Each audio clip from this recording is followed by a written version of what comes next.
60-day shelf life, and classified as D level. What mattered most to Dongshik now was whether this detoxifying onion leaf could neutralize the venom from the underworld poisonous spider. The only way to know was to try it.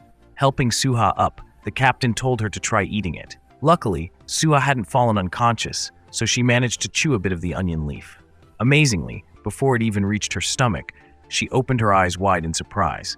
The spider's venomous cut on her cheek faded away as if nothing had happened, leaving no scar. She sat up in shock. "My body feels so light. I've never felt this way before." Seeing the effect, Theo the cat came forward with a big smile. Suha hugged Theo, rubbing her face against the cat's soft fur with affection. "Thank you so much, Theo. You saved my life. You're the best cat in the world." Despite not liking to be hugged, Theo decided to enjoy the moment. Putting on a formal tone, it said, "Ahem, no problem, meow." Spreading its chubby paw, it added, "Just give me 5 tower coins and I'll provide extremely cheap healing services. That's a special discount just for you, meow." Suha lifted the mischievous cat, examining its face. "You saved my life, and now you're asking for money?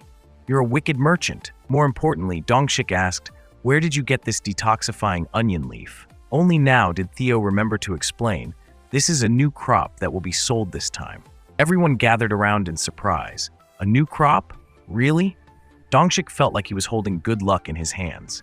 The underworld spider's venom was classified as E+, and this onion leaf could detoxify poisons up to D level. If he could get this detoxifying onion leaf, conquering the 38th floor would become very feasible.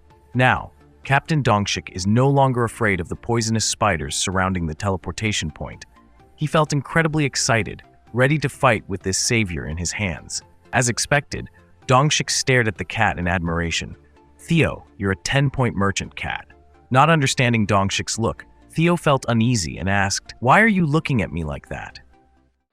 Jackpot! It was truly a combination of the right time, place, and people. Just when everyone was racking their brains trying to figure out how to get past the 38th floor, Theo brought an amazing product that could neutralize the E+ grade poison of the monsters on that floor. Dongshik immediately asked Theo, "Hey, how many antidote green onions did you bring?" Hearing the cat say it has 100 antidote green onions made Dongshik very happy. That would surely be enough for everyone's expedition. Getting past the 38th floor without poison issues, he happily told Theo, "I'll buy them all." But before he could get his hands on the green onions, a stern voice from behind interrupted. "Hold on." The voice was sharp, clearly not wanting Dongshik to close the deal with Theo. A group of warriors and wizards with mocking smiles approached. "Phoenix Guild, I've been wondering why the Wandering Cat Merchant hasn't opened for business yet, but it seems you're doing something unethical, huh?" Shocked, Dongshik recognized the antagonists right away, not expecting the Royal Knights and Wizards to show up here. He couldn't hide his surprise. How did they find their way here? Were they following us to sabotage our 38th floor conquest? Ignoring Dongshik's puzzled expression,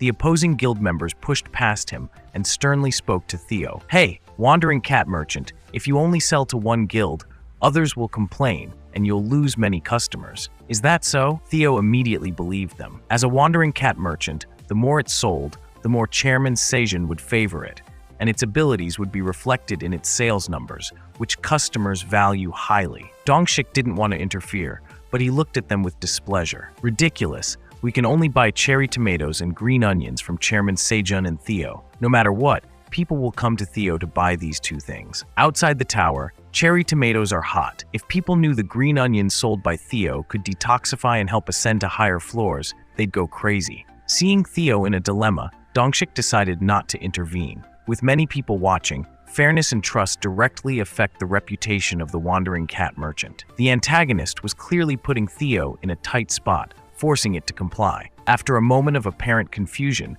Theo proposed, "Let's hold an auction as usual, okay?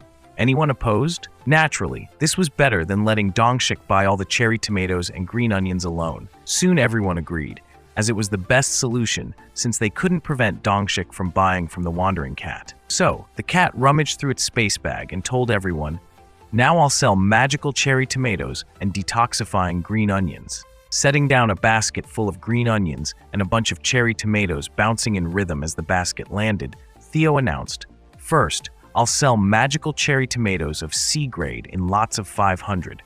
I have 6,000 tomatoes in total." It wasn't the number of tomatoes that shocked everyone, but the grade. "What? C grade? Just this piece of information caused a heated discussion. Not to mention the green onions, magical cherry tomatoes of C grade, were a whole level above the D grade ones previously sold. An undercut-haired man started the bidding at 350 tower coins. Instead of discussing the new appearance, they immediately took the opportunity to bid. As soon as he made his bid, many others raised their hands towards the wandering cat merchant, shouting 370 tower coins, then 400 tower coins. The price kept rising, reaching 450 tower coins, then 500 and 600 tower coins. Even members of Dongshik's Phoenix Guild participated fiercely, prompting him to look around and urgently advise, "Everyone, we need a strategy. We still need green onions to conquer the 38th floor." But the bidding continued relentlessly, accompanied by Theo's shouts of, "Sold." The 6,000 cherry tomatoes, sold in 500 lot batches, amounted to 12 rounds, with the price of later batches always higher than the earlier ones, quickly selling out in a flash. Theo watched the jubilant winners carrying their baskets of cherry tomatoes, cheerfully thanking everyone for attending. "I've sold everything I had." It just said that, in fact, it had just finished with the magic cherry tomatoes. Next, the merchant cat reached into its magical bag and introduced, "Next will be the detox onions for sale. We have a total of 100 bunches, selling in lots of 10 bunches at a time." Oh, so it's not 100 onions, meaning one lot of 10 bunches can be used more than 10 times. Dongshik was determined not to let anyone else get this. He hurriedly shouted, 130 tower coins.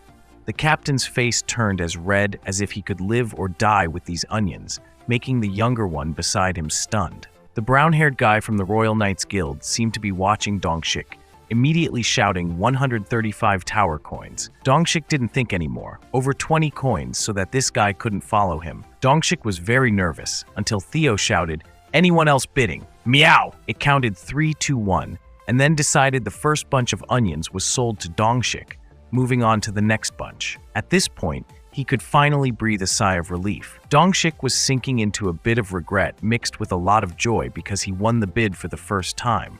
Although the amount spent was a bit more than expected, but he couldn't miss the detox onions. The knight from the Royal Guild seemed to have some plan in mind. Grinning at Dongshik as if he had figured out that Dongshik was planning to buy more onions. Surely next time he would be quicker than this time. Unexpectedly, the Royal Knight hurriedly gave a very high first price, 160 tower coins, making Dongshik's 150 stuck in his throat. Such a price Dongshik couldn't follow. The traveling merchant cat only needed a good price. It immediately agreed to sell. No one bid. Then this would belong to the one who offered 160 tower coins. Playing that tactic again, the Royal Knight immediately bid 170 tower coins for the third bunch, cutting off Dongshik's chance. He thought this time the guy would start at 160, so he hesitated to bid 161, but still couldn't outbid, so the third bunch went to the Royal Knight. Theo decisively closed the price.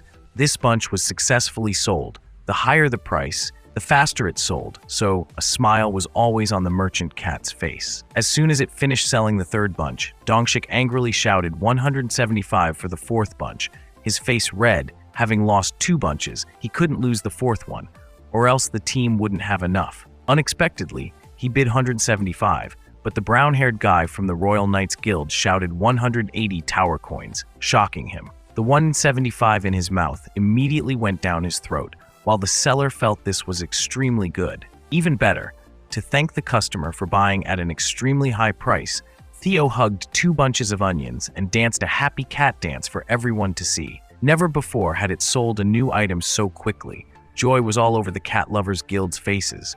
How could they miss this adorable moment? This trip back, social media might be flooded with hearts. The most pitiful was Dongshik, feeling extremely despondent and desperate. With only 10 onions he bought in the first bunch. This was the entire amount he could fight for his Phoenix Guild. No wonder he felt so defeated. Floor 38 didn't just have one poisonous spider. Seeing him like that made the Royal Knight laugh with joy. The guy holding his lush green bunch of onions mocked. Now what would Dongshik do? He joyfully stroked his bunch of green onions, deriding, surely the Phoenix Guild was very poor at collaborating with other guilds. That's why no other guilds helped them bid to get more onions. The Mage Guild members laughed along. We will be the first to climb to the next floor, not them. All this time, it was all Dongshik's savings to buy onions. So now, watching the Royal Knight and Mage Guild leave, the members were sad and regretful. "Sorry, Captain. We were blinded by the magic tomatoes and spent all the money. Couldn't help you." Well, what's done is done. Dongshik wasn't the type of leader to scold his subordinates. Anyway, the earth wouldn't stop spinning if our guild was a few steps behind others. Comforting words, but everyone was still sad. Just then, Suha came up calling, "Captain, Theo has something private to talk to you about." Dongshik hurriedly left the Phoenix members to a hidden rock behind the bushes to talk privately with Theo. The cat had been waiting for the captain for a long time to inquire about Sejan's family's situation, as instructed by the prehistoric farm president. It repeated the captain's words. "You mean Sejan's family is living in a place called Hanyadong?" He corrected, "No, not Hanyadong, but Hanamdong." Of course, Theo didn't know this place, so it pulled out a piece of paper and wrote down the name carefully to avoid confusion. As it spelled out Hanamdong, it wrote it on the paper with great care. When the cat stopped, Dongshik continued. "Since the Korean Association is taking turns closely watching the family, Mr. Sejan doesn't need to worry, because Mr. Sejan is a very important talent for our Korea." Theo didn't care about that. It put the paper into its spatial pouch and suddenly remembered that Mr. Sejan wanted to reward him for protecting his family. Being remembered like that made Dongshik very embarrassed. After all, he was protecting Sejan for the future of Korea, so he scratched his head, intending to decline Theo's offer. No need for that. Unexpectedly, the polite words got stuck on his lips when the little cat pulled out a large basket filled with cherry tomatoes and neatly arranged onions. So many that when the bottom of the basket touched the ground, a few cherry tomatoes rolled out. According to Theo, Mr. Sejun gave him 50 cherry tomatoes and 50 detox onions. Good heavens, this was equal to 5 bunches of onions that he had to bid for with tears earlier. Dongshik's mouth gaped wide. Surely Sejun didn't know what these 50 onions meant to him. It was a matter of life and death. Well, let Dongshik accept this gratitude without any further polite refusal. Theo reminded him. Mr. Sejun said that in the future, if he needed any vegetables or fruits, he would sell them to him at a cheaper price. It was like a reward for protecting his family, but this had to be kept a secret. Dongshik laughed happily and agreed immediately. Keeping a secret surely is not a problem. The important thing was that he had a very cool deal with Mr. Sejun. At least the earlier incident wouldn't happen again. He was referring to the auction where he didn't have enough money to buy the food he liked from Sejun's farm. Besides, Dongshik thought Sejun's family story was also top secret, so it was like an equal exchange of information between him and Sejun, and both would build better trust with each other. After finishing what the president had instructed, the cat put its hands on its hips and let out a big sigh, as if it had been waiting for this moment for a long time to talk to Dongshik. "I have a secret item that I can only sell to you today." It raised its chubby hand, making a very mysterious face, and asked in a low voice, "Dongshik, are you interested in this? A secret item?" Dongshik was stunned, not understanding what the traveling merchant cat was talking about. But I knew for sure this time the orange cat would get in trouble with the farmer. Who knows, it might lose the president position just given by Sejun a few days ago. On the 99th floor, everything was still very peaceful. Minotaur's big hands placed bricks with adhesive together into a solid wall. Nearby, a few Minotaurs were carrying large boxes of bricks tied securely with onions to the house being built by some other Minotaurs, giving the architecture rabbit more time to ponder. Thanks to their large size and sharp tools, Minotaurs could help the architecture rabbit carve giant logs from trees pulled up by Mother Red Bear, making the roof very graceful. Standing in the shade of the house was an architecture rabbit painting the outside, making the bricks shine, while beside it, a Minotaur followed orders precisely, handing the bricks as requested. Sejun was amazed, not expecting the house the architecture rabbit said it could build to be this grand. He might even get married and have children here. Besides Sejun, Kook Kook, Ink Rabbit, and Dang were also staring wide-eyed at the rapidly completed house, knowing there was another architecture rabbit checking the plans nearby, but couldn't hide their surprise and let out a loud "oh!" In just a few days, the exterior was almost completed to this extent, which was incredible. Pimik at his feet smiled with his eyes closed. Thanks to the Minotaur's hard work, the progress was faster than initially expected. Pointing in that direction, it continued. Anyway, The interior details must be done by the three of us, so I think it will take some time. Specifically, we need to discuss the room structure that you mentioned earlier. Cook watched the farmer go into the sturdy house ahead with Pimik and ink, not understanding why, but still followed with Dio on its head, mainly to join in the fun, as it couldn't really help with anything. He pointed to a corner of the house and told Pibik, "I want to put a bed here." Above all else, Seijun would obviously prefer a bed that's wide and soft compared to the green onion mat he's been sleeping on for nearly a year now. Although he could still sleep after a tiring day of farming, having a bed would make him feel more human. Suddenly, he heard a rustling sound, turned around, curiously, and saw Cook trying to squeeze through a small door that only rabbits and the farmer could enter. Normally, Minotaur don't go inside, so this door is extremely narrow for Cook, and with Dio on its head not stopping it, by the time Seijun saw it, it had already managed to get both front legs through. "No, Cook," he panicked, running to push the bear outside and told it, "You can't come in here." The little one looked sad, gazing at its father, and asked, "Why not?" Seijun tried to find the right words, but essentially said, "You're too big. This house might collapse, so you can't come in." Cook looked confused and asked, "Am I a bad bear? I'm not a bad bear who destroys Dad's house, am I?" It suddenly bowed its head sadly, not understanding Seijun's words, and repeated with a guilty look, "I'm not a bad bear. Bad bear and big bear don't mean the same thing, right?" Seijun knew it didn't understand because it was still a child, so he didn't explain further but patted it gently. "You can eat honey over there, okay? Let me check the house a bit more, and then you'll be a good bear, all right?" Although it still looked guilty, as long as its dad didn't scold it, Cook obediently took a jar of honey, sat aside with dough on its head, and watched its dad go to another pile of green onions for the bed materials. Explaining to them about the size and design of the desired bed, they had to make the bed quickly, or else the minotaurs might lick off all 4 bed legs. Cook hugged its honey jar, but didn't enjoy eating like usual, held the jar with both hands, and whispered to Dio on its head, "But I want to go inside Dad's house to play." Dio patted its head comfortingly, but couldn't make the red bear happy, and in a moment its tears and snot flowed in large streams. It kept sobbing, "I want to be really small. I want to sleep with Dad in that house too." Dio kept rubbing its head, but it couldn't cheer the cub up, and it cried, making the bee sister startled. It cried for a long time, feeling no way to get smaller.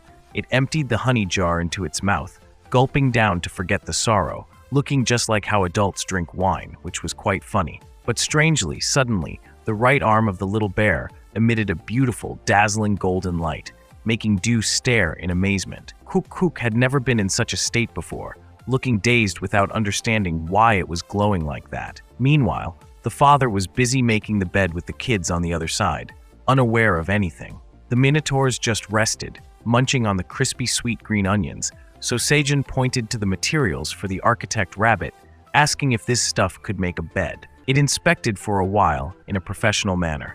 "If we put the green onions on top, the bed will be too hard." Both were finding ways to make the bed softer, suitable for Seijun's back, when he suddenly heard Cook calling Dad in a drawn-out manner. He turned around in surprise to see what the kid wanted, and suddenly saw a small red ball like a bouncing ball thrust into his mouth. Almost choking, he would need surgery to remove it. It looked like a stuffed bear, but before Seijun could take a closer look, it hit his belly, bounced into a nearby minotaur eating green onions, causing it to topple into the pile of green onions, scattering everything. The 2 rabbits stood still, watching the farmer fall into the pile of green onions, making the leaves flutter in the air, and even his precious straw hat flew outside. Seijun had never been hit by something so big and heavy. It hurt so much he couldn't open his eyes, panting and groaning. "What's that?" No one answered him, but he felt something wet on his face. From this angle, it looked like the mouth of a red bear licking its dad's face. Unexpectedly, Cook, in a tiny form no different from a teddy bear, stood on 2 legs right on its dad's chest, proudly calling out, "Look at me, Dad." Swear to God, Seijun had never seen anything more astonishing than this. On Cook's chest now appeared 3 hexagons of different sizes, looking like a shirt, which startled Seijun. The most surprising thing to him was why the red bear had shrunk to such a size that it could stand on his chest. Of course, Cook didn't know or care about the reason for becoming tiny. It was just delighted that its wish had come true. It raised its front paws excitedly and showed off to its dad. "I'm smaller now."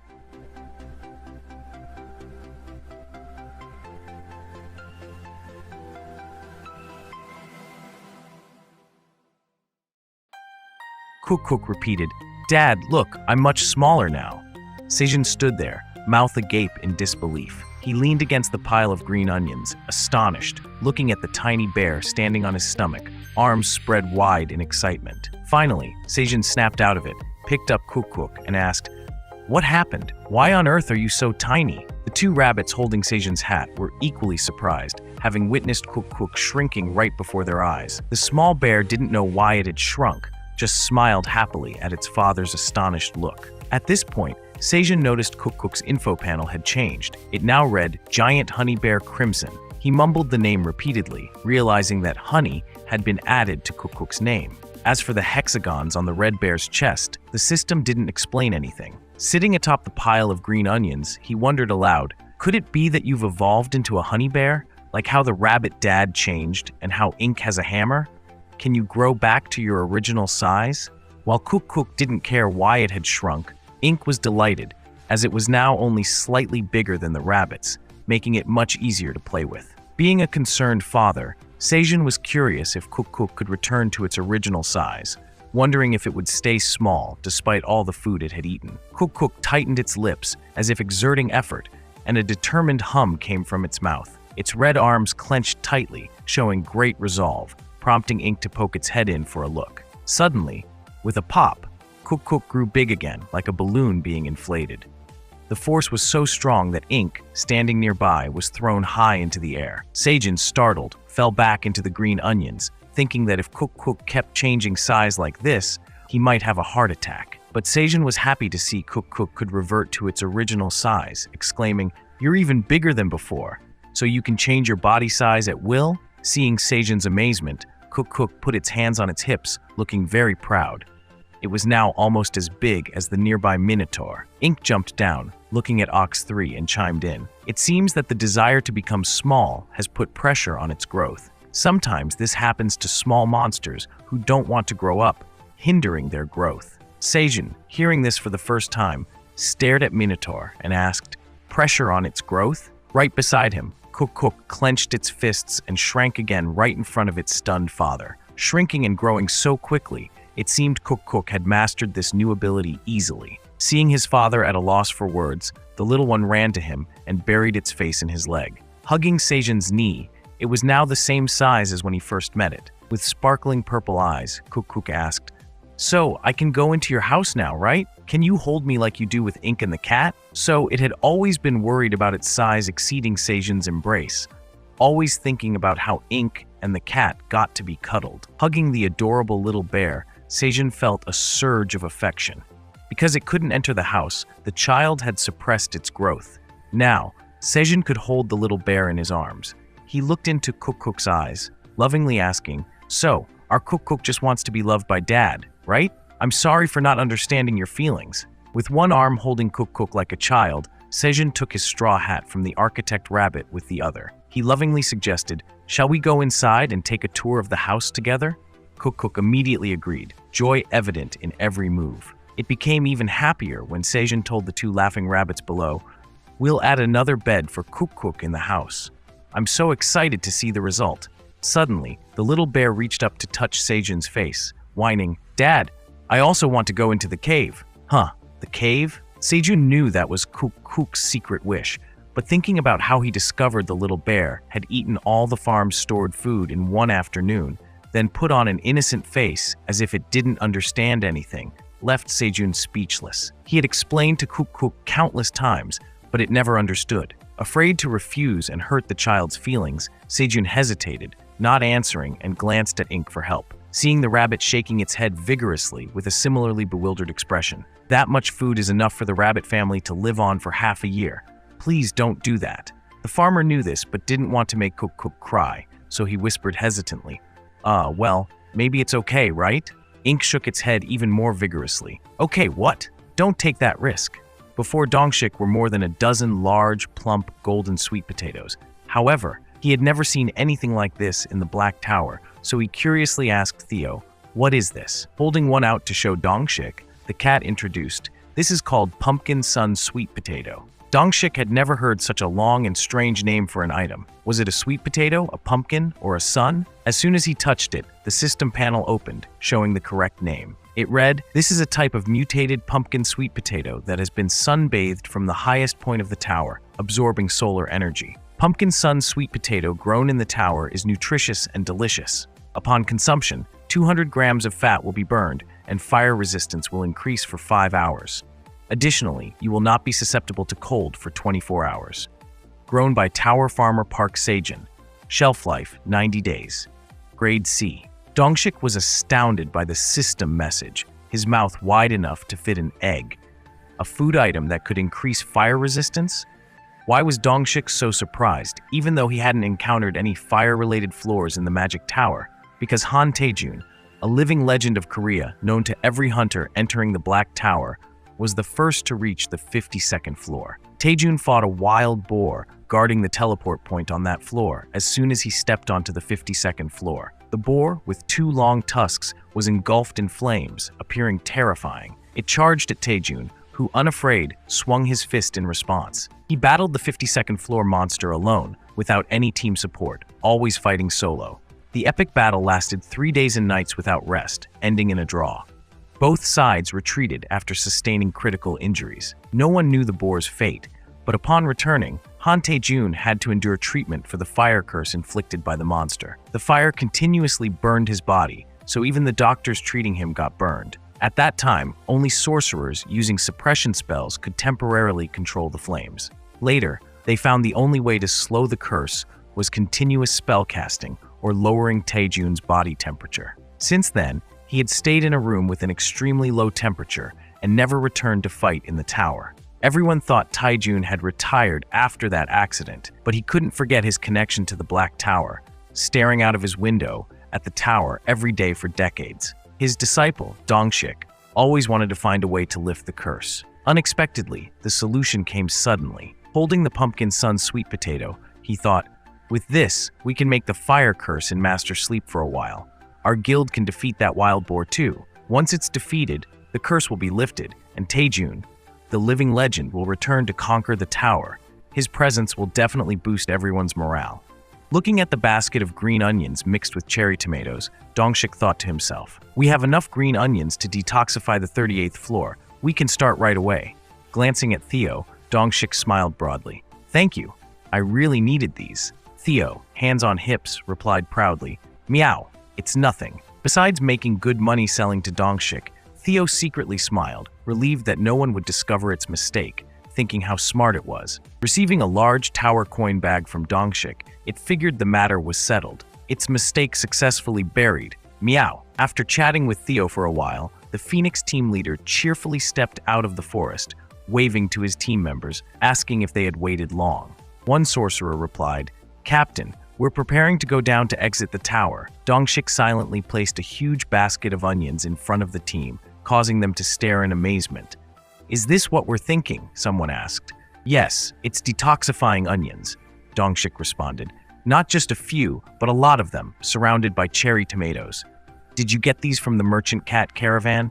"Yes, I did," Dongshik replied as he struck a pose, urging the team, "We've got this one-in-a-lifetime opportunity. Do you really want to head downstairs and leave now? We should clear all the warp points before leaving, right?" The team exchanged excited glances. Who would leave now when they had detoxifying onions? Without a word, they all knew and agreed. Dongshik took an onion and peeled, later said, "Let's go." The Phoenix Guild followed Dongshik to face the deadly venomous spider on the 38th floor. This time, its aura wasn't as terrifying as before. The guild members defended against other attacks, holding their swords ready to kill it as they did initially, timing their bites of detoxifying onions. With onions in their mouths, they confidently charged forward, shouting, "Phoenix Guild, let's conquer the 38th floor together." After parting with the team, Theo quickly moved upward, passing through the bustling merchant market on the 75th floor. Outside the square, people bustled about with various goods on their shoulders, mostly small and gentle monsters. Suddenly, everyone's eyes turned towards the cobblestone path where 3 gray wolves in tribal cloaks walked beside a tiny orange cat. Theo, used to the admiring glances, strode proudly with his large entourage, occasionally waving and singing. Elka noticed and asked, "You seem to be in a good mood, Merchant Cat?" Theo replied, "Yes, I sold some good stuff today." To share his joy, Theo announced, "Wolves, today I'll treat you to something delicious, meow." They eagerly responded, showering Theo with thanks and discussing what to eat. Elka suggested, "I heard there's a good noodle shop nearby. Shall we try it?" Theo, not listening, noticed something to his right. Elka saw the cat moving strangely, stepping forward with hands as if touching something, eyes closed in bliss. Elka asked, "What are you doing, Merchant Cat?" Theo, not embarrassed, said, "Wait a bit, I feel something. Meow!" Theo followed the sensation and found a simple ring with a red diamond, realizing it wasn't soup or gourmet pâté guiding him. Theo grabbed it, knowing it was what he sought. Just then, a smaller hand reached for it, a creature half Theo's size under a black cloak, with determined eyes wanting the ring. Theo pulled the ring close, holding it tightly, and asked, "Who are you, meow? This is mine, meow meow." The shop owner, an ordinary-looking dog, couldn't believe his goods were being fought over. Iona, holding a staff, firmly but politely said, "You don't need that item, give it to me." Thinking Theo might be a mid-level merchant cat, she held her ground. Theo, clutching the ring, refused. "Who are you? I got it first, you little thing. Go away, meow." Iona, tightening her grip on her staff, repeated Theo's words with displeasure. "What did you call me, little thing?" Her face showed clear annoyance, but Theo didn't back down. Even when Elka approached, Theo watched Iona cautiously, fearing she might snatch it. Seeing Iona, Elka turned pale and stepped back, feeling as if struck by lightning. "This mouse? She's the great archmage of destruction, Iona?" Thinking he might be mistaken, as how could the great archmage randomly appear in this bustling merchant market? Elka looked closely once more, and was shocked to realize there was no mistake. The staff she held with its deep purple stone shining in the sunlight, how could Elka confuse it? It was the legendary Staff of Calamity, created within this very tower. Why was Iona called the Great Archmage of Destruction? Because the embodiment of destruction with just a light wave of the staff could turn an entire mountainous region into flat land in the blink of an eye. With the staff in hand, Iona could simply raise it to create a second wave, summoning waves enough to turn a river into a sea. Elka was stunned, watching the cat loudly argue with the Great Archmage, not understanding why she was in this market. Iona, at this moment, asked Theo sternly, "Do you not know who I am?" The air around the Great Archmage became tense as she gritted her teeth, warning the impudent cat before her. "I was going to give you a chance to retract your words and actions, but now I'm in a bad mood. I'm very tired. Stop messing with me, damn cat!" Iona hissed, stepping forward, as a small vortex of wind formed around her with her call, "I will take your life." Raising the Staff of Calamity high, her eyes gleamed dangerously as the wind swirled perilously. Hovering before Theo, the mouse declared, "Apologize with your life." Just as the magic was about to strike the foolish cat, Chief Elka rushed in to shield them both. He shouted urgently, "Stop, Lady Iona. This one is a servant of the Great Black Dragon." The magical energy on the staff decreased significantly as Iona asked in surprise, "What did you say? A servant of the Great Black Dragon?" Elka stood silently as the Great Archmage descended, her staff returning to normal, realizing he had narrowly avoided disaster. Glancing at the creature before her, Iona wanted to know who Elka was. Elka bowed respectfully and carefully replied, "I am the chief of the Silver Wolf tribe, Elka." Acknowledging his not insignificant status, Iona frowned and asked again, "Do you understand what you just said?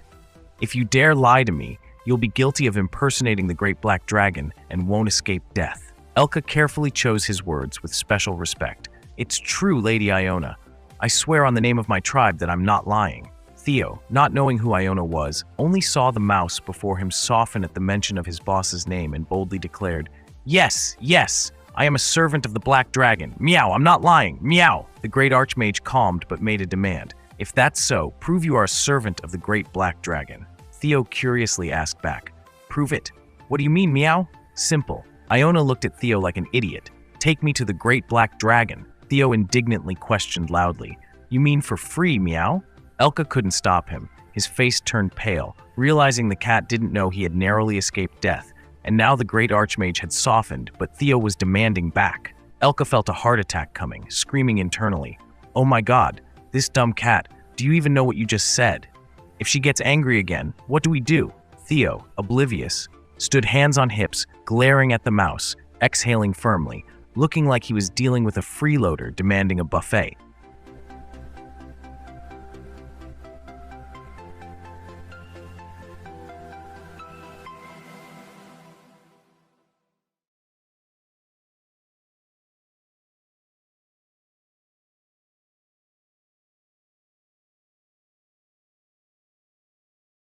Using his chubby right arm, Theo pointed at his chest while lowering his voice as if he was revealing a great secret. "I am a servant of the great black dragon and a traveling merchant cat." He suddenly pointed straight at Iona's face and boldly declared, "So if you want to meet the great black dragon, you must pay me a price." Elka couldn't stop it in time. The chief of the Silver Wolf tribe stood there, mouth agape in astonishment, his face pale. He couldn't believe it.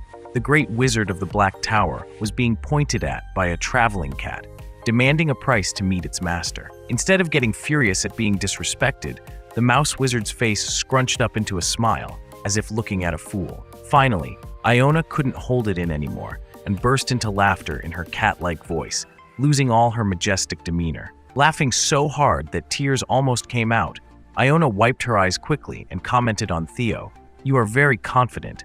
I like your unwavering eyes. All right, what do you want?" Hearing that the other party agreed to his terms, Theo excitedly asked, "Earlier you said your name was Iona, right?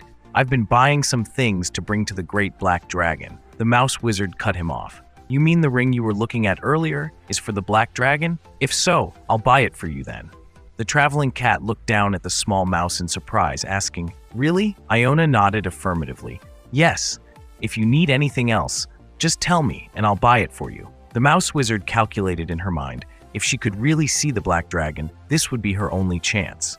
That's why she was being so generous. Otherwise, who could negotiate with the great wizard herself? Theo didn't think that deeply. He just felt the other person was so naive.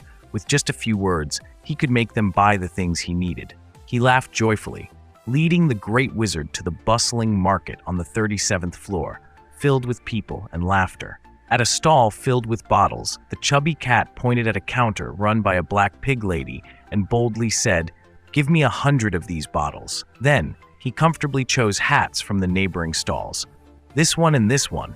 As long as they were different colors, he took them. Elka had been following in silence, watching the cat lift a straw hat with a pattern and smile, calling out, "Hey Wolfman, don't you need anything here?" I think this would suit Elka's son. The chief quickly waved his hands. All right, with visible anxiety on his face. He didn't want to spend any of the great wizard Iona's money, fearing they would all be in trouble if they offended her. Watching the cat try on one straw hat after another, as if shopping, the mouse wizard curiously asked, "Didn't you say you were buying things for the great black dragon? Do you really want to buy this trash?" The cat nodded repeatedly with a straw hat on his round head. "Yes, these are necessary items, and I want this one too. Pay for it, please." Starting to sense something was wrong, Iona clenched her fists, her face showing frustration with a big vein popping on her cheek. If she found out the fat cat was lying, she wouldn't let him off easily. While scolding Theo, she suddenly heard him call, "Iona." Then he put a pointed fabric hat on her head, enthusiastically praising, "This hat suits you, wear it." Iona's words of scolding stopped immediately. She reached out and touched the soft hat on her head. It really suited her style and body. But she would never admit this, folding her arms and turning away. "Thanks, but just so you know, we wizards don't usually wear hats like this." The traveling cat didn't care, laughing. "What are you saying? Go pay for this hat." It turned out he wasn't buying it for himself. Iona, furious with her teeth clenched, barely managed not to scold the clueless cat. Finally, she gave in to the cat's carefree attitude. Iona approached the shopkeeper and asked, "How much in total?" Theo had heard the price was 20 coins, but even though he had bought a lot, he didn't say anything until he saw the mouse wizard hold out a bag full of coins. "Here, take it." The cat wasn't amazed at how much money the great wizard had, but he rushed over saying to the owner, "No, I want you to give me a discount right now." Both the black pig shopkeeper and the mouse wizard stared at the cat in disbelief. "Bargain here?" Theo glared at Iona like looking at someone who's shopping for the first time, asking her why she bought stuff without bargaining, which was unacceptable to the merchant Theo. Seeing her bewildered face along with Theo's grumbling, the stall owner hesitated and then decided to lower the price to 18 tower coins, but that still didn't satisfy the traveling merchant cat. Theo clenched his fist and growled that it was still too expensive, demanding a further reduction. The black pig, unsure of what to do, stammered and said, "All right, 17 coins." But even that didn't quench Theo's bargaining spirit. The market resounded with the cats haggling for almost half a day before they finally left the merchant area with their goods. Theo walked beside the 3 silver wolves of the Elka tribe, who were carrying crates full of goods, while he swaggered alongside, now donning a straw hat similar to Sijun's. He raised the hat to thank the mouse girl for being the diamond sponsor of today's shopping spree. Walking behind Theo, Iona smiled gently and told the cat that offering a gift to the great black dragon would require much more. After politely speaking to Theo, she thought to herself, "What's with this cat? At first, I thought he would ask for something grand, but he only asked me to buy a few trivial things, and he even made the seller lower the price to save me money." Iona stopped and asked, "Where is the great black dragon?" expecting Theo to hesitate, but he promptly replied, "On the 99th floor."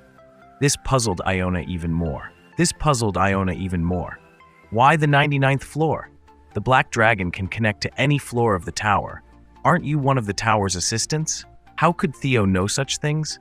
Not only did he not know, but he also spoke boldly, hands on hips, inviting the great wizard to find out for herself. With nothing more to say, Iona murmured that this was suspicious, but decided not to ask for more, as this was her only chance to meet the great black dragon. On the 38th floor, the path leading to the teleportation point was a long, rocky cave. The air was thick with gas from the demonic spiders, slashed deeply in many places. The last of them wheezed a few times before collapsing in front of the Phoenix Guild members, led by Dongshik with his sword and shield in hand. Putting his weapons back into his bag, the team still couldn't believe they had finally dealt with all the demonic spiders on this floor, munching on green onions as they celebrated. The kids behind the captain gaped in disbelief, feeling like they were dreaming until Dongshik raised a green onion high and declared, "Our Phoenix Guild has successfully conquered the 38th floor," prompting everyone to jump up, shout, and hug each other in joy. The ordeal was over, and they had successfully passed this floor. Glancing at the glowing teleportation stone in the Dragonstone cave behind, Dongshik grinned, gripping the green onion tighter. Thanks to this, they could easily reach the teleportation point. Leading the group, the captain advanced to the next floor. It had been a long time since they had seen the light of a teleportation point in the tower, and everyone's face was full of joy and anticipation. They would be the first guild to conquer the 38th floor, moving to the 39th floor to make their mark in history. As soon as Dongshik touched the stone, the system immediately displayed a notification. "Congratulations! The 38th floor teleportation point has been successfully recorded. Do you want to go to the 39th floor?" While the Phoenix Guild climbed higher, the headquarters of the Gazelle Tower Farm project on the first floor began receiving shocking news. Michael raised his golden eyebrows in surprise and asked the subordinate before him, "What did you say?"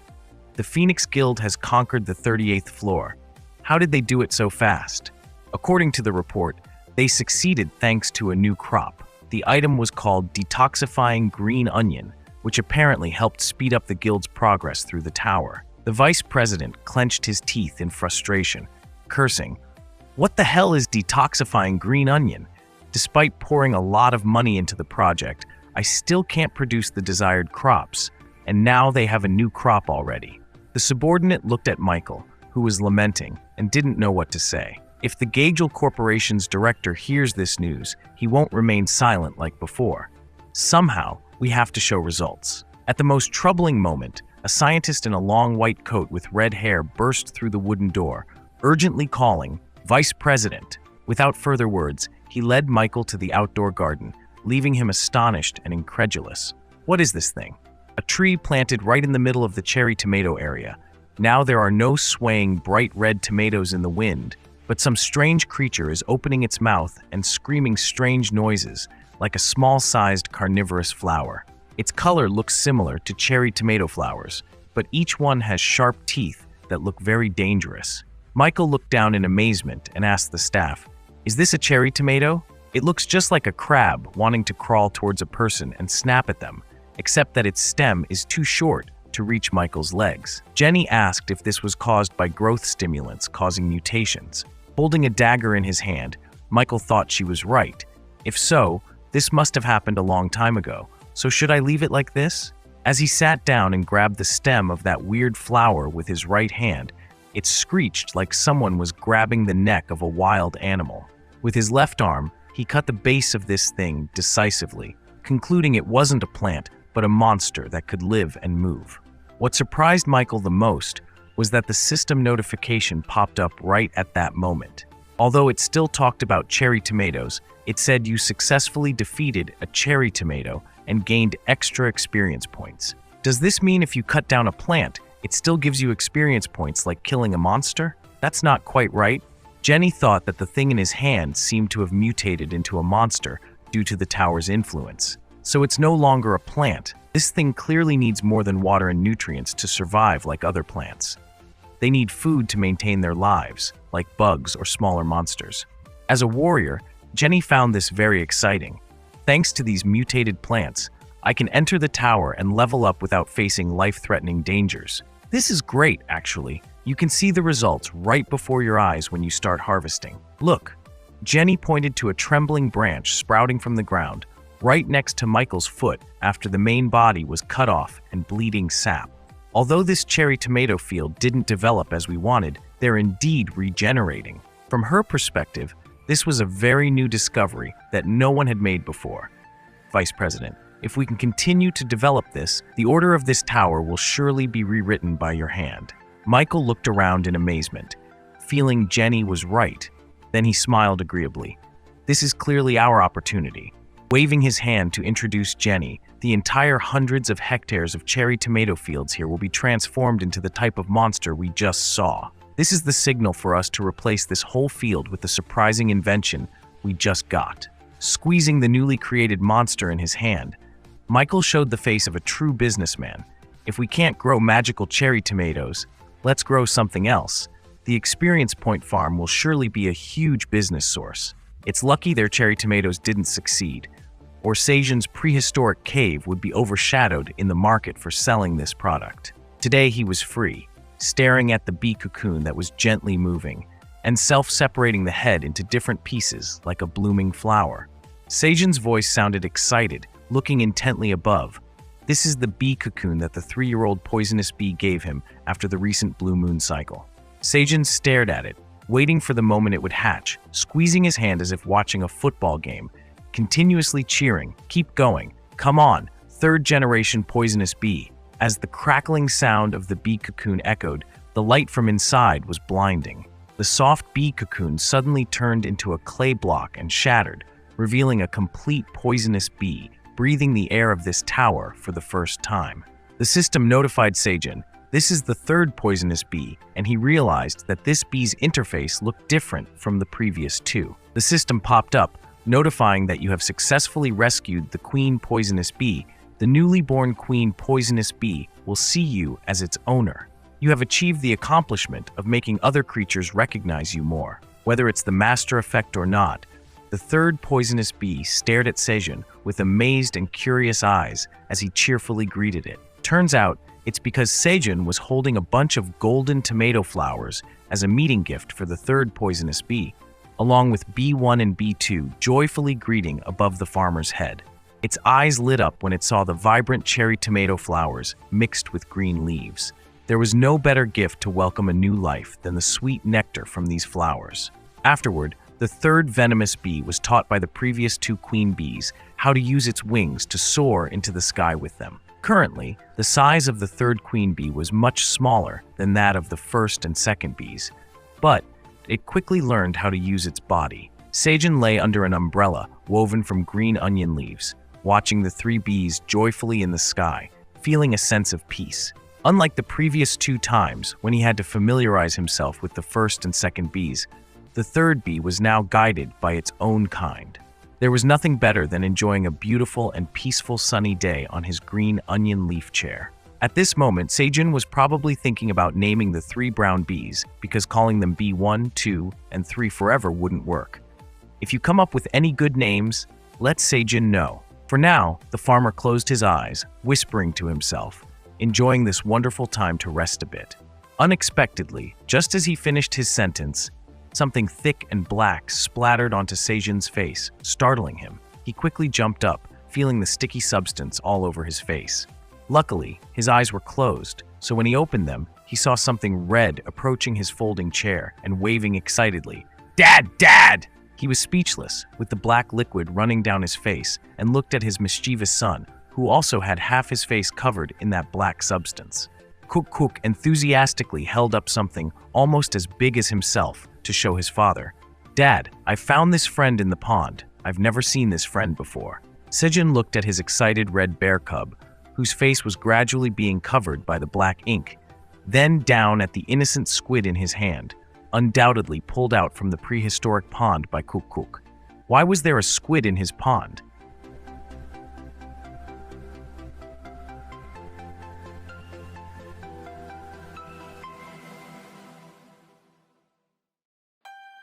Just as Sejin followed Kwang into the prehistoric cave, he widened his eyes at the sight of some creatures that seemed strange, or rather very familiar, but strange. The white rabbits looked like they had sunbathed for over 180 minutes in Africa. Their fur completely turned black, except for Sickle Rabbit, easily recognized by the green cloth it often tied around its head, now stomping its feet in extreme discontent.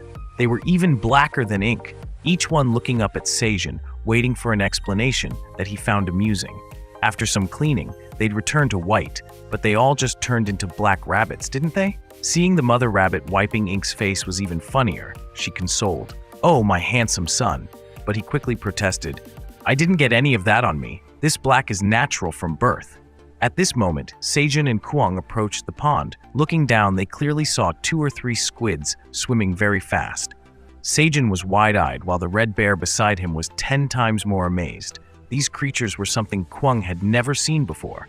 However, these squids couldn't hurt him, so the small bear kept holding on tightly.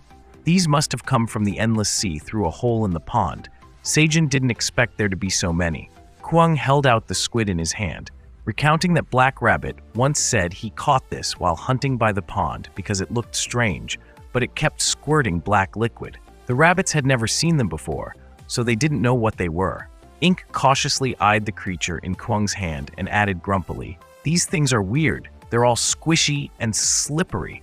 Ah, now Sejin understood the kid's attitude. He realized they probably didn't know what a squid was.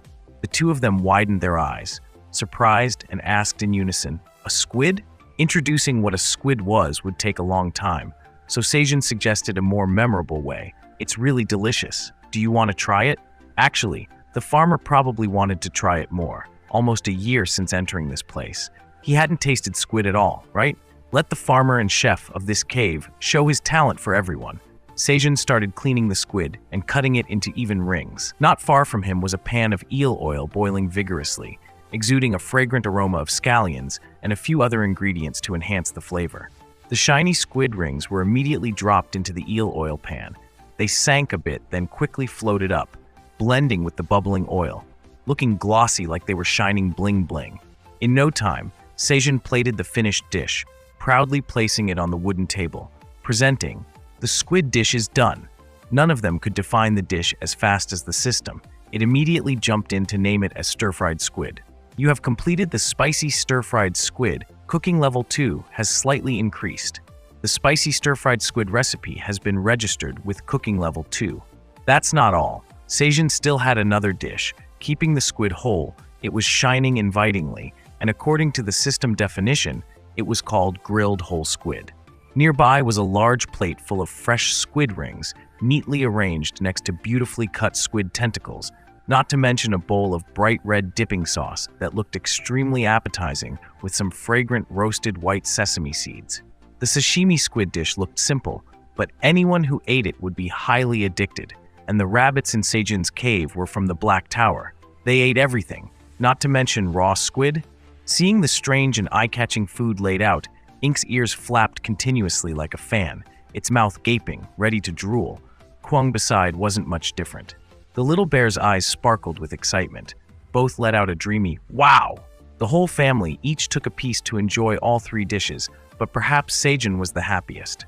He had just taken a spoonful of spicy stir-fried squid into his mouth, chewing deliciously, wondering how long it had been since he last ate squid. This spicy flavor really made him crave a bowl of white rice to eat with. Beside him, the rabbit siblings were each given a whole grilled squid, munching happily.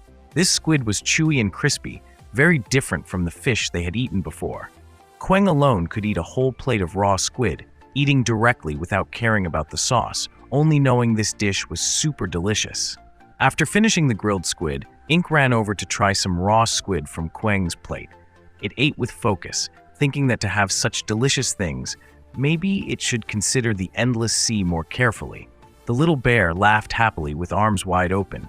"Brother, brother, let me go with you." The rabbit couple fed each other affectionately, not caring about what the little ones were doing. Seijun, seeing Queng's eagerness, asked, "Do you know how to dive?" Suddenly, the child's face drooped, as if realizing for the first time that to go with Mr. Squid, they had to know how to do that, meekly replied to his father, "I don't know." Unexpectedly, Seijun's voice sounded extremely enthusiastic. "All right, after we finish cleaning the field today, I'll teach you how to dive." Of course, the child agreed. He exclaimed excitedly, not hiding his enthusiasm. After getting a bunch of stuff from the Supreme Witch Iona, Elka led 2 young members of the Silver Wolf tribe, carrying piles of things on their backs, straight to the merchant's path to return to the farm. Besides the cat on the chieftain's back, there was also a tiny hamster next to it. Suddenly, he looked up in surprise when he heard the chatter. Seeing a lot of merchants and all kinds of monsters buzzing in front of the entrance, but no one going inside, the tunnel was empty, not a soul in sight, all gathering outside, where 2 figures, one tall and one short, were announcing discontentedly, "This high-speed passage is closed. Please take a detour." These guys weren't wearing government uniforms, but dared to prevent others from entering. Immediately, there were voices of dissatisfaction in the crowd, demanding to move aside to let people through. Seeing the chaotic situation, Theo poked his head down and asked Elka, "What's going on, Meow?" He didn't know what to say, told his subordinates to go ask around, while honestly responding to the traveling cat that he didn't know either. "The path manager is controlling traffic here. The subordinates will gather information and report back immediately, Chieftain. I have asked around, and they said red locusts have also appeared on the 69th floor." "What?" Elka asked in shock. "Red locusts?" Seeing the chieftain's astonished expression, Theo the cat didn't understand, lowered his head and asked, "What's that?" Before the Silver Wolf tribe leader could answer, the hamster beside him replied, "They are pests known as the Shadow of Destruction." The great sorcerer looked extremely serious, with a bit of displeasure when informing the cat. Their appearance signals the beginning of a catastrophe. Theo didn't understand, tilted his head and asked again, "Pests?" It didn't understand why mere locusts could cause such harm to the extent that Iona made it sound so serious. However, the hamster didn't say much, just, "That's how it is. They are creatures created to eat and destroy everything. That's it. They are beings that try to take away the homes of those living in the tower. Right now, the Magic Tower and the Mercenary Guild might be controlling movement in the passages to combat the Red Locusts." "I see." Iona was not surprised at all upon hearing that the paths were blocked. It turned out she already knew why they were doing this. Explaining a bit more to the still confused traveling cat, Iona said, "At first, I was supposed to join the guild, but meeting the Black Dragon is the top priority. So let's quickly move to the Lightspeed Passage." Theo frowned in confusion. "Meow? Isn't the Lightspeed Passage a special path reserved only for high-ranking traveling merchants? I am an intermediate traveling merchant, so I can't go through that. Meow." Iona bowed her head, didn't explain much, just said it would be fine because she's here with them. "Let's go." To stop the cat next to her from asking nonsense, little Iona pulled out a badge as big as a wagon wheel from her cloak. It bore the emblem of the Merchant Guild, adorned with an impressive red tassel. Theo's face was in total surprise when it recognized the item. "What's that? Isn't that the golden badge only high-ranking traveling merchants receive? A symbol of power allowing unlimited use of all shortcut routes." The cat suddenly looked all lovey-dovey, it softly called, "Iona, let's get along well, Meow." Suddenly changing attitude like that, Iona think is not stupid. The hamster immediately wanted to hide the badge. "I don't care what Theo wants, but I must refuse first. I don't want to." Meanwhile, in Seijun's endless field, a hard-working day began with harvesting green onions. His lush green onion field stretched to the horizon. Looking up, Seijun felt his day was so long. No matter how skilled a farmer he was, it was still very hard work. He glanced at the bunch of green onions he just cut, now tucked under his sweat-drenched armpit. Green onions grew so fast that the intervals between harvests became shorter. We keep separating and planting them, and before I realized it, the field expanded to 2,000 pyong. This unit is used in Korea, roughly calculating it to about 6,600 square meters, everyone. What Sejin said was true. He shouldn't call it a green onion field anymore. Calling it a green onion forest would be more accurate. Only now did he realize why there were no rabbits around him. Where did everyone go that no one ran past here? I heard the sound of green onions being cut, but I didn't see them. Amidst the rustling, a panicked voice suddenly cried out, "Pika," which Sejin immediately recognized. It was the sickle rabbit. Looking over there, he couldn't see any rabbits because the green onions were too tall, so the farmer had to squeeze through and ask what was wrong. The sickle rabbit looked unusually confused, as if something wasn't right. Seeing Sin, it sorrowfully called out, "Uncle, these green onions are strange. We can't cut them." The sickle rabbit pointed to the onion stem next to it, making Sejin look down at the sickle in his hand and the scissors of his little brother in surprise.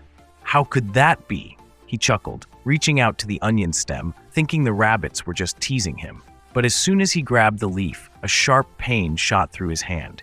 He yelped in surprise, realizing that the green onion was cutting into his hand, and quickly pulled back, clutching his hands together in pain. The rabbit siblings panicked along with Sejin, hurriedly looking up and crying out, "Pika, what's wrong, uncle? Are you okay?" Looking at his palm with a small but bleeding cut, the farmer was amazed to realize, "The green onion cut through my skin?"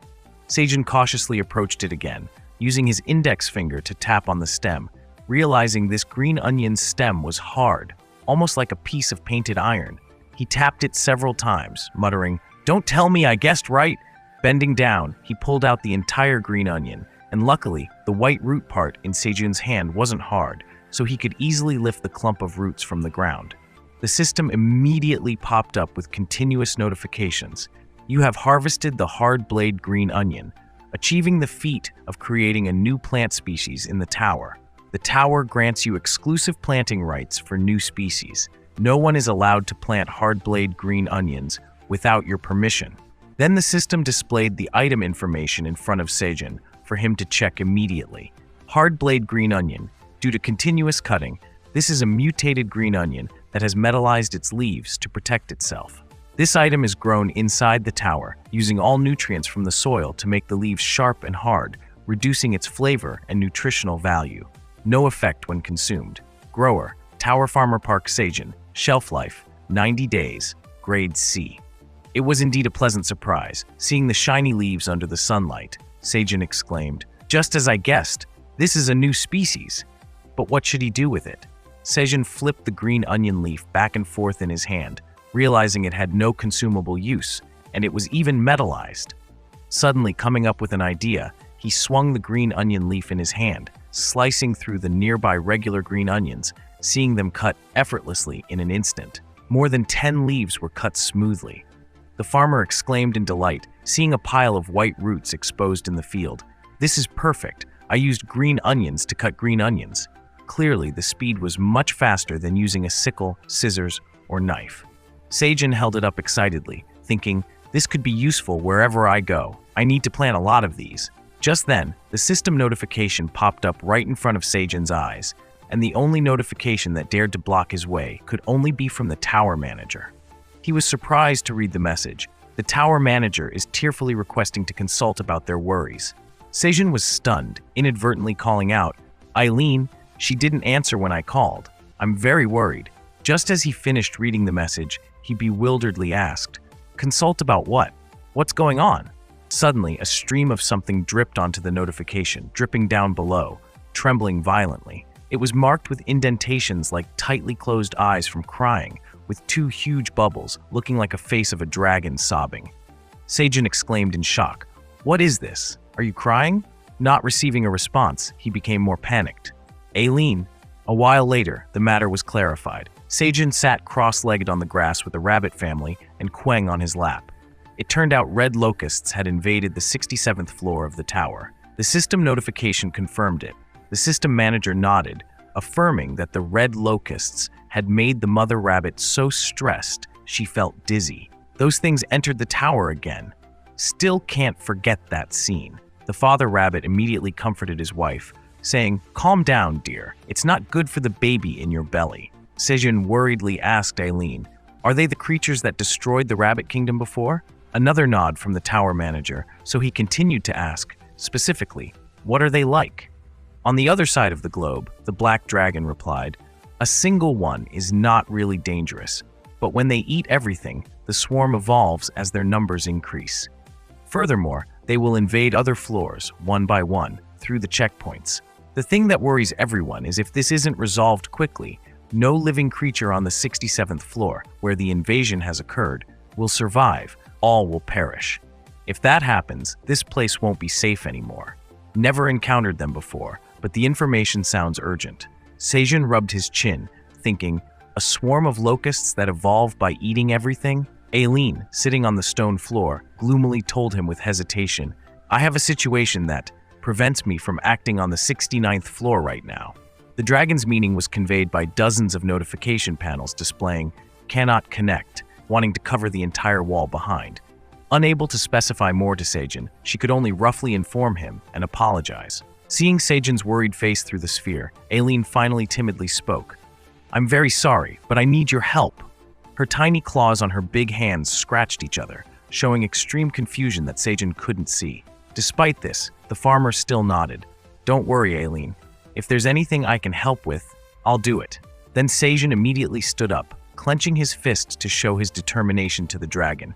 "You don't need to apologize. I'm the farmer of this tower after all.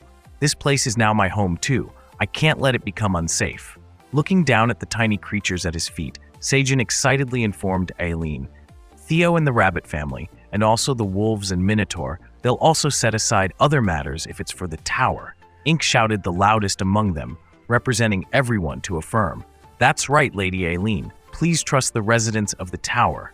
The black dragon felt warmth as she saw the image of Sejun telling the rabbits, "Let's discuss how to solve this together." The rabbits hopped around his feet in agreement, significantly easing her worries. Aileen was just a very young dragon, with many things she didn't know how to handle and had no one to confide in. Seeing she wasn't blamed for being a great black dragon but unable to do anything properly, she suddenly felt so moved she wanted to cry. Thanking Sejun was one thing, but she also had to thank everyone very much. However, the farmer, after making grand proclamations, suddenly paused. "But how do we solve this? I can't even go down the tower." Just at that moment, Sejun heard an extremely familiar voice. It was Theo waving at him. "I'm back! Meow!" Seeing the cat's cheerful face, just in time as he had something to tell it, Sejun happily prepared to speak, only to notice another creature beside it, making him stare wide-eyed at the tiny being next to Theo. It extended a hand toward the mouse, revealing 2 ears under the cloak, looking up at Sejun with evaluation. "May I introduce? We have a guest! Meow!" Iona very politely bowed and spoke. "Nice to meet you." Not wasting time, the mouse looked up and got straight to the point with a crucial question. "Are you the great black dragon?" "What?" Sejun was shocked to see the mouse suddenly appear, even more surprised by Iona's question. This was clearly a hamster, speaking to him so formally. Queng, meeting a cute little mouse for the first time, hid behind his father's leg, peeking out with curiosity, also wanting to know what a mouse was like.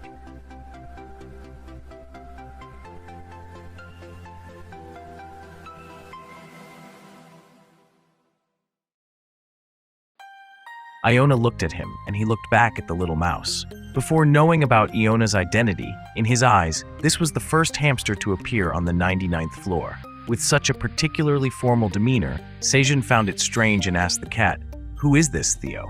Excitedly jumping straight to the point, Theo explained, "I told her that I'm a subordinate of the Great Black Dragon, but she didn't believe me, so I brought her here. See, I did a good job, didn't I?" To show that she was indeed here to meet the Great Black Dragon, Iona immediately bowed respectfully. "Greetings, Great Black Dragon. I am Iona, President of the Mage Association. Pleased to meet you." Still not understanding why the little mouse was here, fortunately, Aileen's message panel helped him understand better. It read, "The tower manager said the little mouse came to visit, but couldn't arrive on time due to the red locusts on the 67th floor. The tower manager said if she's the president of the Mage Association, she must be a high-level monster in the tower." Seeing Sejun's confused face, Eileen had to change the message. Just listen to the whole story. That must be it. Sejun cleared his throat. All right, Iona, unsure where to start, but finally managed. We can't let guests from afar stand here forever. Would you like a drink first?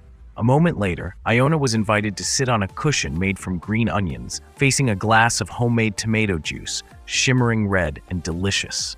This was probably the strangest welcome Iona had ever encountered, because no matter how small she was, she always had her own seat at meetings, right? The farmer in front of her, awkwardly scratching his head, said, "Drink freely, though it's nothing special." Sejun was embarrassed. The rabbit family surrounded the table curiously looked at them, while Theo was startled to realize Kweng was the same size as himself. The cat gaped. "Have you shrunk?"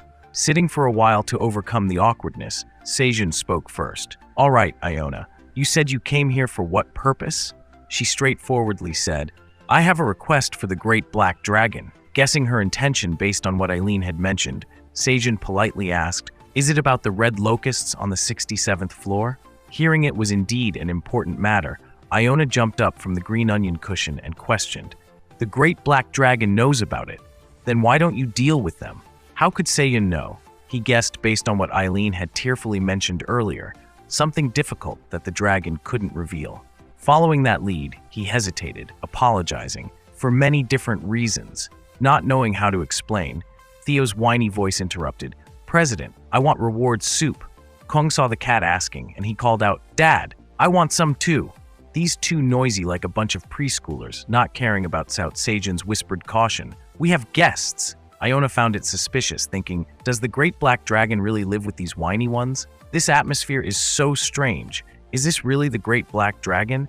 Moreover, what do the titles President and Dad mean? Seeing Sejun pushing the two clueless kids aside, Iona found it increasingly strange. Besides his black hair, there seemed to be nothing related to the Black Dragon at all. More like a human who had just rushed into the tower recently, she couldn't sense any power at all. This person seemed really weak. But on the other hand, Iona recognized the dragon's magical power, which no creature in the tower could approach, emitting a strong trace. These were clearly visible to her, impossible to hide. They flowed out faintly, but always from certain areas. Lifting the wooden cup that Sejun offered, Iona took a slow sip, thinking hard about what was going on, as she currently didn't understand. Suddenly, her black eyes widened in surprise, unable to hide her shock.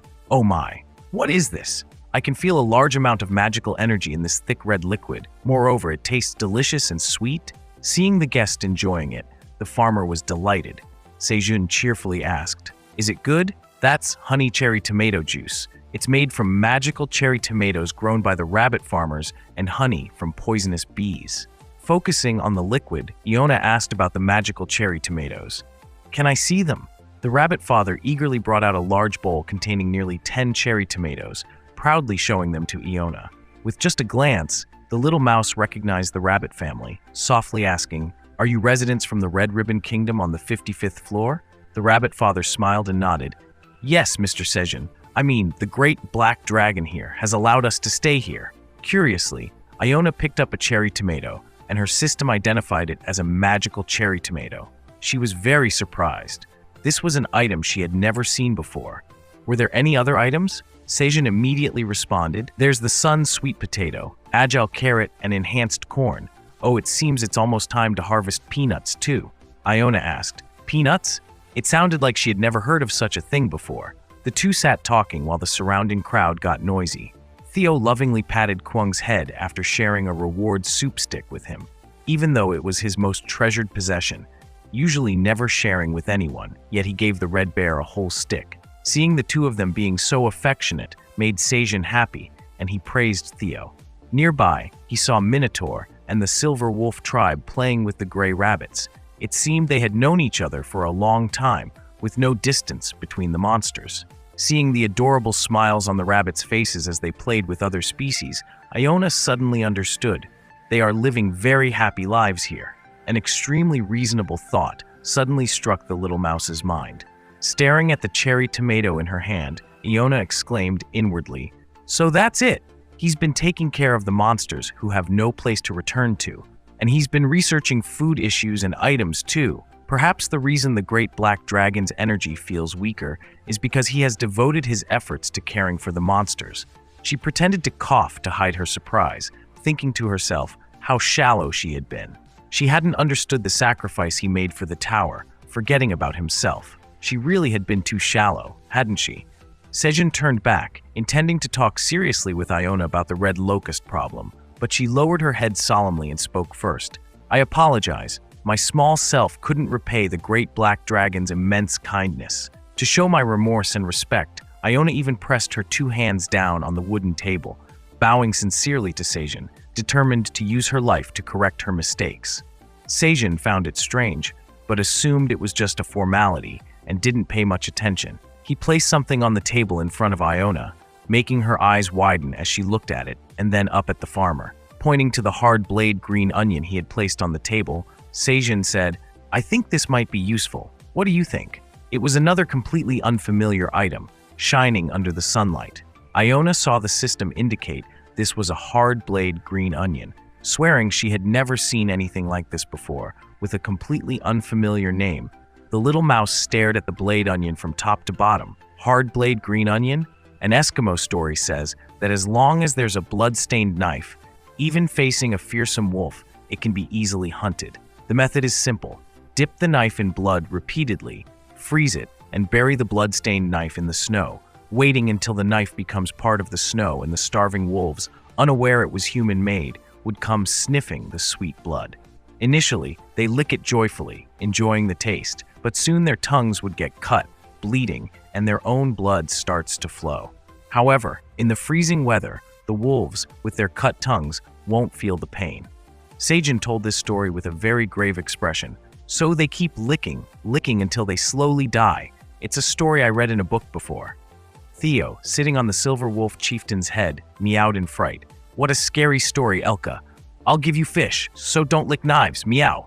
Elka replied, "I won't do such a thing." Iona then commented, "What an interesting story. Because it will be very difficult to distinguish between normal green onions and hard blade green onions, they will surely fall into the trap. The red locusts that have tasted the green onions will seek out other green onions, and they'll rush to the hard blade green onions, devour them, but end up cutting themselves and dying." Excitedly, she continued, "Red locusts also have a habit of eating each other when their kind is injured. If that's the case, we might be able to protect the teleport point." This made a lot of sense and was very convincing, and it could be implemented immediately. Iona looked at Sejun with wide eyes full of admiration. "No wonder you're the great black dragon. How can you solve the food issues of the tower and develop items to deal with the red locusts?" Sejun laughed awkwardly at Iona's praise, unsure which part made him more embarrassed, the repeated mention of the great black dragon or the praise of his abilities. He wasn't sure, but it seemed the little mouse had misunderstood something. Returning to the previous matter, Sejun held the blade green onion in his hand, thinking that he wanted to see if his hypothesis could work. Since the blade green onions hadn't been harvested for long, if he wanted to plant them, he'd need to call in those pests to test their effectiveness. Surprisingly, Iona responded calmly, "If that's what worries you, don't be. I have a few red locusts right here." He looked at the little mouse in astonishment, wondering how she managed to keep them. Of course, Iona didn't store those fierce creatures in her sleeve. She summoned a space door linked to an endless pouch. It buzzed like a fan and allowed Iona to rummage inside for what she needed. If you thought she'd pull out a few locusts with her bare hands, you'd be wrong. Iona grabbed the handle of her magic staff and pulled it out of the endless pouch first. Its gem glowed, casting a dark beam outward, bringing forth 5 controlled red locusts. The atmosphere grew tense with just a few of them. Sejun fell back in surprise, eyes wary of the creatures, while the mother rabbit, deeply traumatized, buried her head in the father rabbit to avoid seeing the culprits that had taken over her kingdom. After a moment of hesitation, he asked, "Those writhing in that dark mist, are they red locusts? They look so rigid?" According to Iona, she had captured a few for experimentation, and now they were available for Sejun's use. But what does the great black dragon intend to do with these? Upon hearing her question, Sejun slowly got up and asked her to wait a moment. He went into the warehouse to fetch a regular green onion, planted it in a patch of soil near the table, and then planted the blade green onion in a different patch not too far away, making sure the regular green onion was closer to the locusts. Sejun's experiment involved only these 2 items. Once ready, he called Iona, asking if she could release the red locusts to test it out. Even Elka found them terrifying, standing still and not daring to move. With a swift flick of her magic staff, the magical barrier popped like a burst balloon, releasing the red locusts. At first, they were dazed, swirling in the air, but quickly reverted to their aggressive nature. The whole swarm buzzed, their sharp teeth clicking as they scanned the area. 10 eyes soon spotted the experimental green onions Sejun had planted not far away. Without a hint of restraint, they zoomed toward it as if they had been starved for years. 3 or 4 of them clustered around a single stalk, eager to eat before their comrades did. As soon as their forelegs touched the onion, their mandibles worked like saws, rapidly gnawing holes. A large green onion was devoured in less than a minute. Barely finished, they immediately sought the next target, drawn to the blade green onions reflecting the sunlight enticingly. The locusts flew straight to the blade green onions, unaware of the danger. If their legs had touched first, they might have noticed, but their jaws met the stalk first. Fatal curiosity. A sharp sound echoed as the first locust was sliced cleanly in a heartbeat. Despite seeing their comrade cut in half, the following locusts didn't hesitate. The second one met the same fate, followed by the third, with the blade green onion showing no signs of wear. Sejun, witnessing the scene, cheered, "Amazing! It worked!" The mutated green onion seemed capable of cutting through at least 50 more locusts, the scattered corpses proving its efficiency. As the farmer laughed joyously, the system unexpectedly popped up with good news. You've achieved the outstanding farmer accomplishment by capturing pests with an item. Sejun gaped at the following lines. You will be rewarded with a special privilege for this accomplishment. Special reward, accumulating points for capturing pests. Overwhelmed with joy and disbelief, he scratched his head. The system recognizes my outstanding farming achievement? If I catch red locusts with an item, I can accumulate points? That's fantastic, given there are millions of locusts. Just in time, Sejun would help the tower by dealing with all of them using his newly planted green onions. All events seemed orchestrated for his benefit. Outside the tower, someone else was about to receive similar good news as Sejun. In the magnificent glass high-rise, a joyful laugh echoed. Kim Dongshik, you truly are my student. Taejun, dressed comfortably in a tank top and shorts, lounging on the sofa in his freezing cold room, praised, "How did you manage to clear the 38th floor faster than I expected?" Seeing his master relaxing in the icy cold that required him to wear a thick parka, Dongshik humbly thanked his teacher. Taejun sat up and looked at him.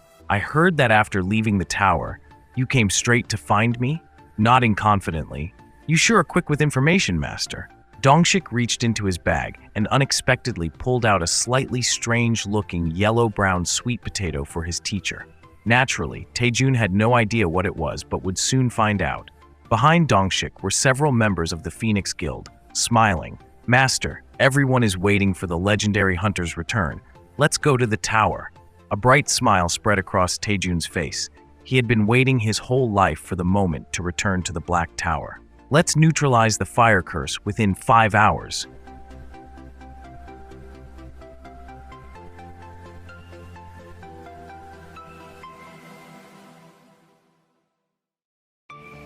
On the 67th floor, a massive invasion was taking place by a species that most monsters in the Black Tower feared deeply, red locusts. These creatures swarmed in large numbers, each one quite large, equipped with powerful legs and bloodthirsty mouths.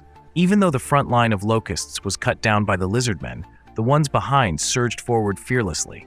The lizardmen's swords were sharp, and their numbers were many, but they still had to mobilize all resources to fend off the attack.